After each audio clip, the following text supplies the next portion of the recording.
Ok, znači prvo pitanje, najbitnije u nogometu jest, imate li cure? Da. Vigo, kako ne? Ok, prvo ćemo zaželiti svima dobro jutro. Dobro jutro. Dobro jutro. Pozdravljamo svih, jel tako, ispred malih ekrana, u studiju i režiji, možda baku na otoku negdje ili tetku u Njemačkoj. Jel tako? Da. Dobro, to smo napravili. Ok, znači prvo pitanje, najbitnije u nogometu jest, imate li cure? Da.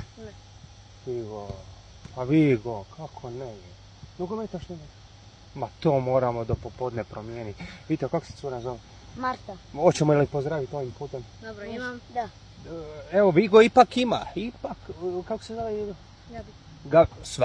Svaka čast. Recite mi izvedete li cure ovako, preko ljeta, na primjer, Opatijom, šetnja, sladoled i ovo, ništa? Nego, ona mene. A čekaj, zašto, na primjer, sad mi imamo trening, sad će 9 sati ujutro, zbog čega, na primjer, sad cure nema ni jedne na tribinama da nas tu pogleda malo, da vidi te skillove, da vidi te lažnjake, da vidi te udarce i tako, a? Pitam se. Evo, pitat ćemo se, znači, ipak možda to nisu prave cure za vas. Evo ima.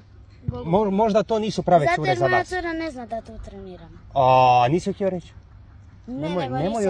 Nemoj otkrivat tajnu za koju ćeš klub potpisati dok god ne potpišeš za njega. I onda kad potpišeš, samo nek izađe u novinama da si potpisao i to. Nemoj da niko zna. Jel' ok? Jeste li vi spremni za trening? Da. Sigurno? Da. 100%. Nabrijani, doručkovali, zobena kaša, posni sir. Nismo doručkovali. Ništa? Šta? Ja sam prao zube jedino. Samo prao zube?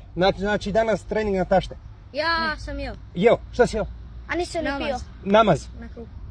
Jel humus ili Nutella? Ništa od toga. Ništa, svaka čast.